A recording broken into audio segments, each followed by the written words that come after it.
Oil will shut production at its Ghana Jubilee offshore oil field for 3 weeks for maintenance on a $800 million processing and storage vessel. Right now we cross to Ghana, where Peter John Amewu, Director of Research and Policy at the Africa Center for Energy Policy, is standing by to talk us through this development. Thank you so much, Peter, for joining us. So I want to get your thoughts on how the oil sector views this move. Clearly, maintenance is something that you go through from time to time, but it's going to be shut for 3 weeks. We know that this is a burgeoning sector in Ghana. Your thoughts about how the sector is receiving this news? Well, thank you and good afternoon to your listeners. The shutdown of the FPSO actually is supposed to last for 21 days in September. You will agree with me that the expectations of Ghanaians with regard to the production levels of Tullow have not been very encouraging.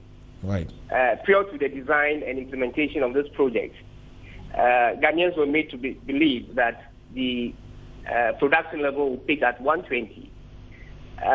From 2010 till now, they've not been able to experience that.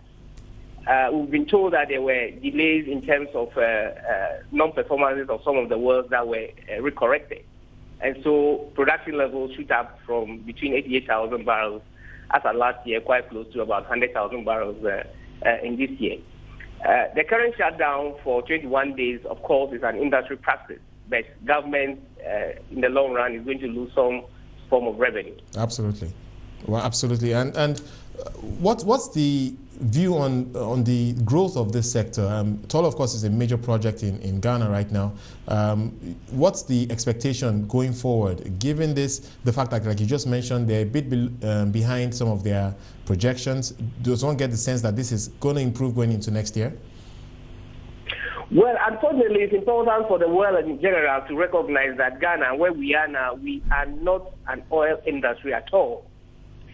We just have a well that we're drilling from, of course. So we're still emerging, and so we haven't hit that level of industry behavior. Unfortunately, politicians make local citizens to believe that with the oil wealth coming out from Ghana, all citizens will be made good, and all citizens will become profitable. And so, as we are not an industry, you and I could agree of the expectations of the average Ghanaian. There are some projects expected to come on board, for instance, the 10 projects, which include the Chinibua and the others. The recovery from those projects are not going to be far above 100,000 barrels per day. Maximum we expect to achieve is going to be about 80,000 barrels.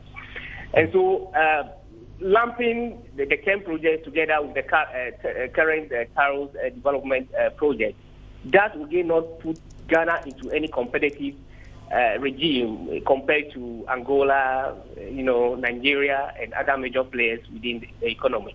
But of course, the oil world is trying to solve some problems, but it's not very significant as people would need to believe. Right. To what extent is the offshore, onshore scenario playing out here? I imagine that of course, if they're doing more offshore drilling, it's a lot more expensive, and perhaps this could be one of the reasons why progress is a bit slow, and maybe logistically as well it's a challenge. So can you just speak to the onshore, offshore oil exploration plan in Ghana? Well, currently in Ghana, our production is largely offshore. There are some downstream activities in terms of the processing of the natural gas, which is, of course, far behind schedule. Our licensing rounds, as you are aware, are not very competitive, and so the industry allows more form of negotiation. So the entry strategy is basically behind closed doors, and so you don't see that agitations of people coming into the sector. Again, don't forget, the level of prospectivity in Ghana is not high enough, and concentration currently is around the Jubilee field because of people's belief of drainage advantage. And so that is where the concentration is. I can tell you for sure with the records that we've done in our own research department that exploration activities this year have slowed down tremendously. Rig activity in Ghana, as I speak, is totally none. There's no rig currently doing any active work. There are, advanced development plans with rig activity increasing somewhere between 2014 and 2016.